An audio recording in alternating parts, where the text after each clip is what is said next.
So, like many other people my age, I'm pretty sick and tired of mindlessly scrolling on my phone for hours.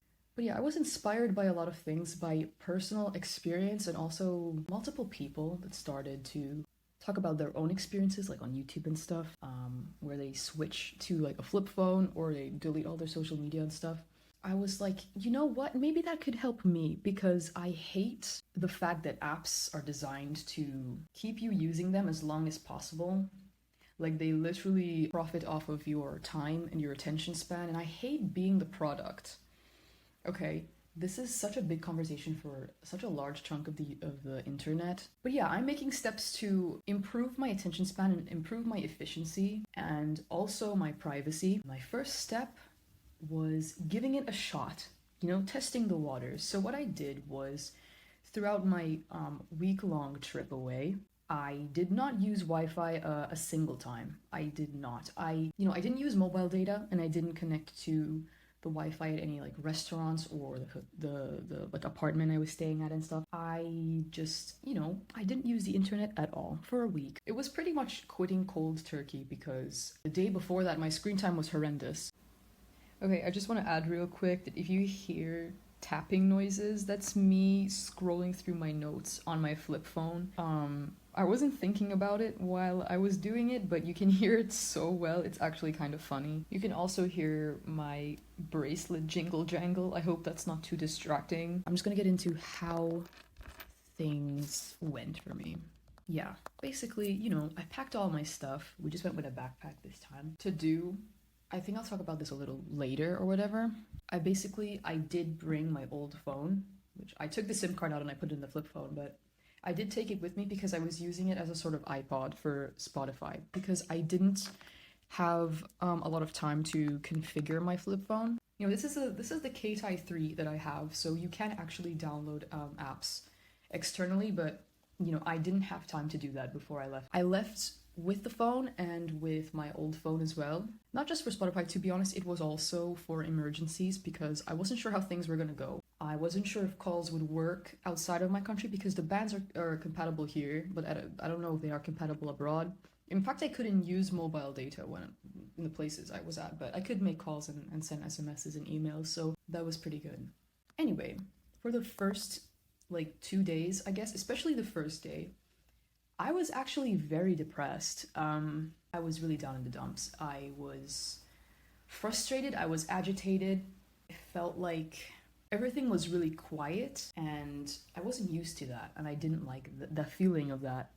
Yeah, on that first day, I really felt it. I was even away from home, so I felt isolated as well. I mean, sure, I was with my siblings and stuff, so I was around like familiar faces or whatever. But these familiar faces are always on their phones. So a lot of the time I struggle to connect with them anyways, you know?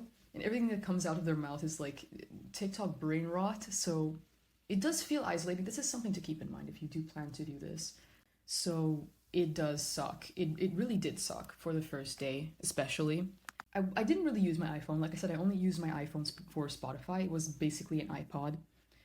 So I kept like unflipping my flip phone, opening it up and stuff and just going through the settings and configuring a bunch of stuff.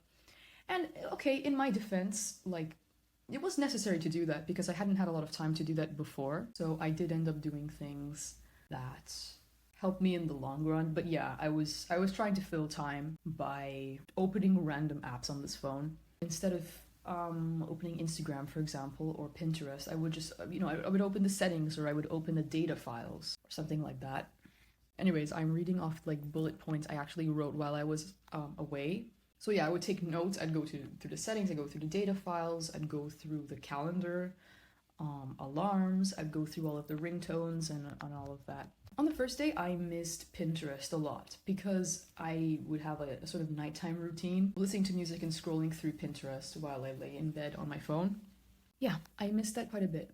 Then on the second day, I was still pretty stressed and sad.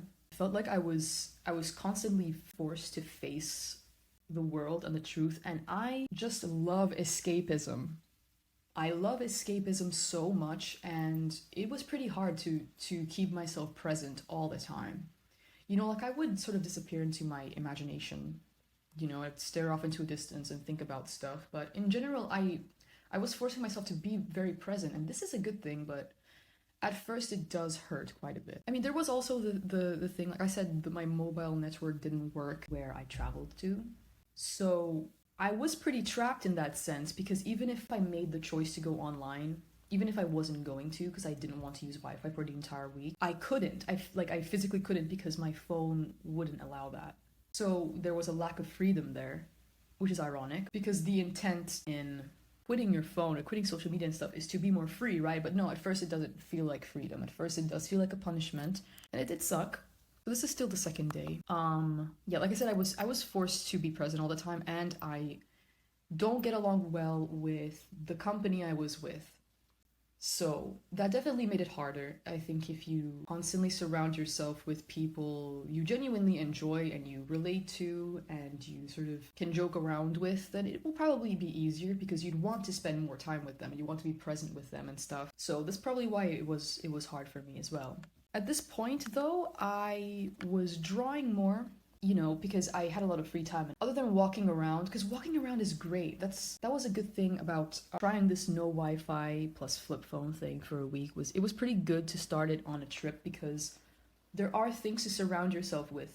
You know, walking around was pretty awesome. I do enjoy walking, especially in a foreign country that's so much more beautiful than where I am. I do enjoy that. It's just when you return home, sure, you're tired, right? So you want to sleep, but my routine was never like that. My routine was always I'd go on my phone before I sleep, maybe scroll through Pinterest or scroll through Instagram to get ideas and stuff like that.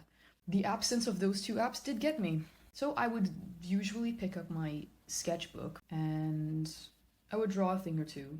And I'm not used to drawing on paper either because I usually draw digitally, but I didn't bring my iPad because it's massive. You know, and it turns out that it's pretty fun. Actually find traditional drawing to be quicker than digital drawing, which I think is the opposite of the general consensus. Yeah, I think that drawing with a pencil, like on a paper, is quicker because there's less things to nitpick. Like you can't use like a smudge tool or whatever. You can't flip things around and make things super perfect. You just take what you draw as it is. And I think that was actually a pretty valuable lesson for me because I do tend to focus on details that probably don't really matter when I draw digitally, and I need crazy time management tips. So I did that. I'm not sure why I didn't mention this before. I planned to, but I also have like a top model booklet. You know, it's one of these things. I'm just going to show one because I'm not sure how to describe it exactly. You sort of come up with outfits and they're all stickers, right? That was also a creative outlet and it gave me something to do. But of course, there's a limited amount of models and a limited amount of stickers. So for a week, it sustained me. For a longer period of time, it would have been pretty stressful. I'd have to buy more of these things and I couldn't find anywhere else. So, but anyways, now I move on to day 3. Day 2 is pretty long, but day 3 basically, I think that I was generally more positive about things, even though, you know, being present a lot did sort of make me quite anxious as well because things felt so real. Like I said, I like it to escape a lot. I love escapism. I'm a very big fan of that. Being in touch like that constantly without a place to run away to, you know, like Pinterest on my phone, for example, it did make me more jittery. Again, it sucked, but I was better on this 3rd day because I was getting more inspiration from my surroundings. It came in a variety of ways. I noticed just little things I wouldn't have noticed before. I just felt more in touch with the people around me. It definitely feels different from, I don't know, scrolling through Twitter, for example, which I haven't used Twitter in a very long time, but I'm just going to use it as an example here. It's very different from, you know, being around people online and just sort of seeing all their thoughts and having this barrier between you, that is your screen. Being in person, actually being around the people and hearing their thoughts come out of their mouths. I mean, this is real life. You know, this is real life and I want to be more in touch with real life. That's kind of the whole point in all of this because even though it did hurt, my will to do this was stronger. I think a week is a pretty good period of time to test the water, so I'm proud of myself for doing that.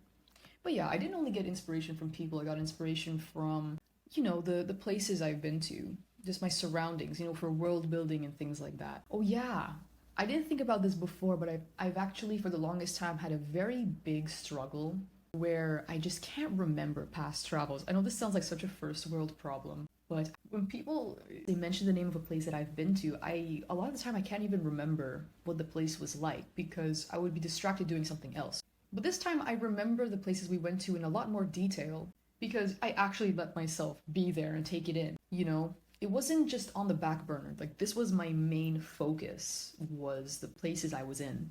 Now, on day 4, actually, there was a big switch where I was actually dreading going back home and having access to Wi Fi because everything feels so far away once you're offline. Like, it feels like a headache. I remember thinking that it would just be so stressful to have to reopen all of the apps I frequent or check up with people or just get all the noise back, right? Because I did say that everything feels quiet at first. Yeah, you get used to that quietness. That silence becomes so comforting, right? Like after the anxiety comes a very nice, intense calm. Yeah, I felt very peaceful, like on the latter days. I really did. I enjoyed myself a lot more than I would have. And I also had a much better sense of time. Like, you know, usually I would sink a lot of time on some kind of app, whatever. This time I felt like the day length made sense and it was perfect. It wasn't like, I don't know, 2 p.m. and then I'd be on an app and then suddenly it's 5 p.m. Like, I actually filled in my time in a way that made sense. So the hours made sense too, if that makes, well, sense. So that was really cool. And it definitely made me realize that I need a real routine. It is 24 hours and you can feel it if you actually experience it. You know, if you're constantly distracting yourself or waiting for time to pass by filling in the silence, of course life feels way shorter than it actually is. You're making the decision all the time, whether you realize it or not, to make life feel shorter. And in the end, if it feels shorter, it kind of is shorter, right? Because you remember less and you do less. But yeah, God, life offline feels so simple. Just everything felt so simple because I used to feel like everything was so overwhelming, which is ironic, right? Because I was saying that everything felt too real and stuff. But actually, once your head is in the game, let's say, but not like an actual game, and things do feel real, they also feel possible because you see them happening in reality. You see realistic progress in other people or putting things into perspective in terms of time management, like I said. Anyway, now we're on day 5. Okay, and day 5, I was even more at peace and even happier. I was having a blast. I was even having a blast using my phone because I got really used to it and I thought, it's so cute. It's so cute and the way it works is so cute. Getting phone calls is so cute. And I also feel like SMS is so convenient and a lot less distracting because even opening something like WhatsApp distracts me, I guess. Apps are literally designed to keep you there as long as possible. You know, it's a trap you can't really escape from. It's natural, it happens to everybody.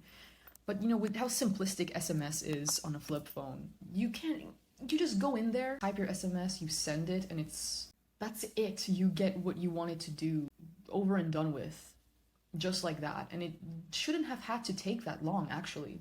Because this is what makes me laugh, this is what makes me giggle a bit about phones, is that everything is sort of in one place with the guise of efficiency, right?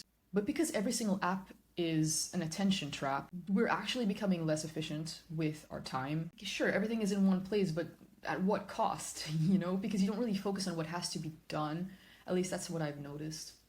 It's very easy to get sidetracked. Yeah, I barely even wrote anything down for day 5 because I was just chilling. I was taking pictures. Oh my god, the picture quality on this phone is actually pretty cute. I like it. So yeah, basically on day 5, very happy, very joyful. Felt like I was just floating in the clouds, but at the same time, I've never been so in touch with reality and so accepting of it too.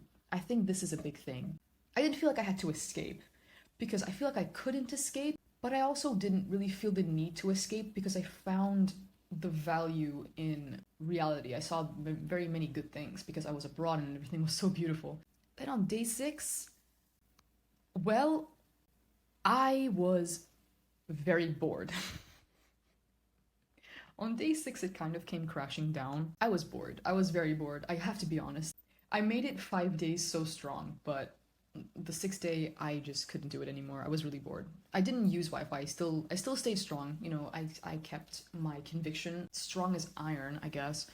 But yeah, I kept listening to the same music I downloaded, and I really, really craved going on Pinterest and just messing around in my idea boards. And I really wanted to go back home and continue learning how to code, and I missed everything a lot. This day six boredom and frustration, it made me realize something incredibly vital about the way I use the internet and why I started using the internet to begin with. It was not entirely to escape, but it was also to express myself because, yeah, reality has its limits. Of course, it's reality. And I mentioned before that I don't really like the company I was around.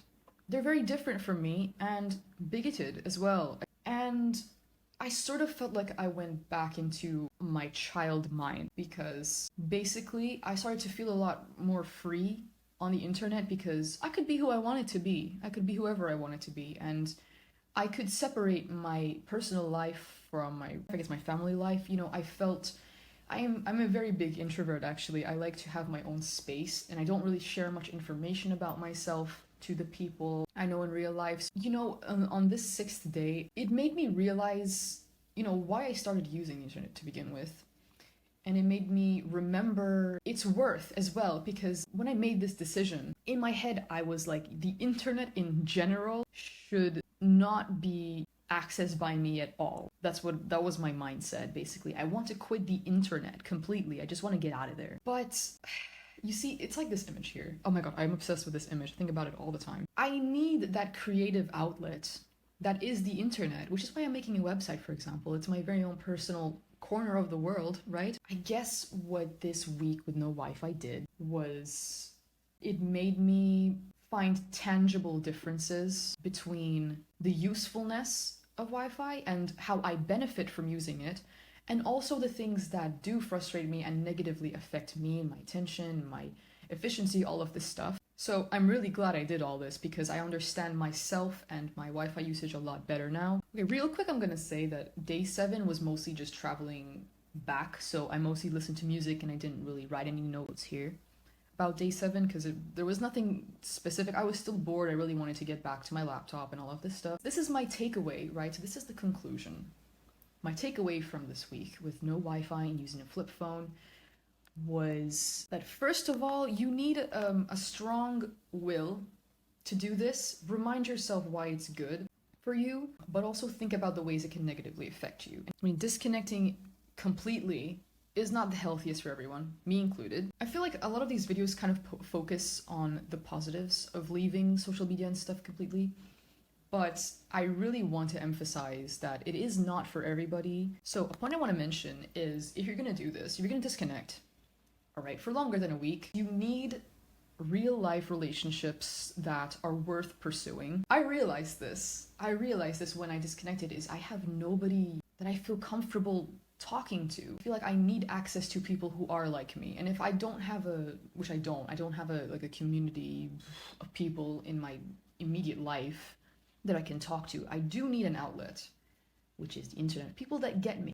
If you do have a good, loving friend group, pursue that. I don't have that, so I do need to sort of remind myself that I'm not a total freak just because I'm not like the people in my life. And like I said, this is why I started using the internet. You can't have no relationships or no contact with people on either side. Like, you have to either pick one, so pick online relationships or in-person ones, or else find a good balance. Personally, I like to find a good balance because I think that dedicating myself to one or the other is harmful.